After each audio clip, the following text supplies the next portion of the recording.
One thing, and there are many, but one thing we still do not know is out of the 266 times combined that Khalid Sheikh Mohammed and Zubaydah were waterboarded, what measures, if any, did CIA doctors or psychologists have to take to facilitate torture?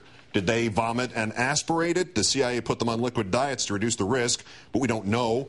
Did they give up swallowing so much water that they contracted pneumonia? The CIA waterboarded them with a saline solution to reduce that risk, but we don't know.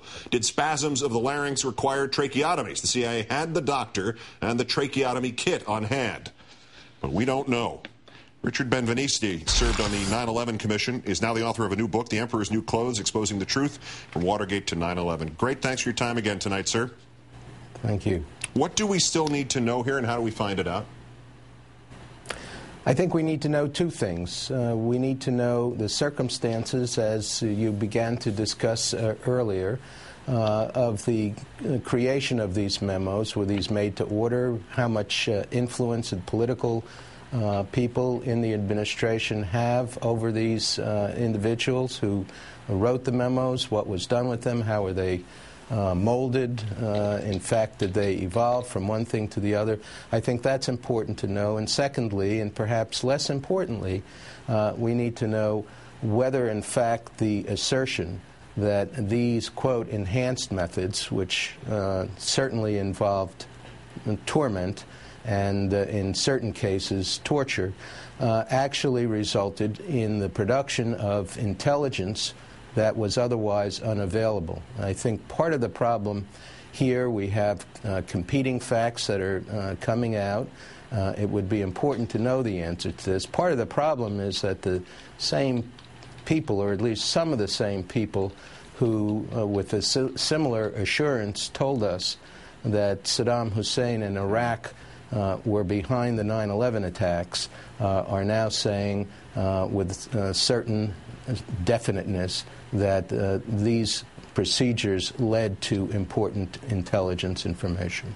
The other side claim that's being made currently, and I suppose no matter how we would go about finding the truth here, one side or the other, maybe somebody in the middle, will claim this process has been politicized. What concessions, if any, do you think should be made to mitigate that possibility?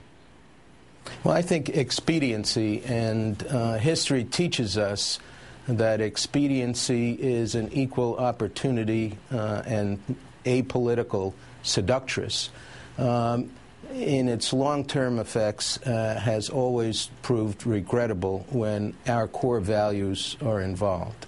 And I think this is another case. I don't doubt the patriotism of those who employed the techniques, nor do I doubt the patriotism of those who now assert that they departed so far from our core principles that they, in fact, are unpatriotic. So I think what we need to have here is an impartial investigation by people who are credible and respected, who know how to investigate, and who have the confidence of the American people that we will have answers that are not tainted by politics. Is that best served, do you think, by prosecution, or by a commission that allows for the possibility of prosecution, or what fashion?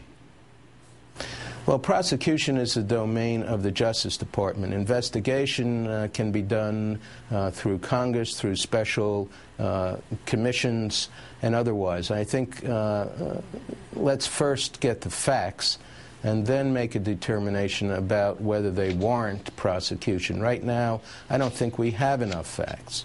I agree with the President's decision not to prosecute lower-level individuals who are following the guidelines set by their superiors.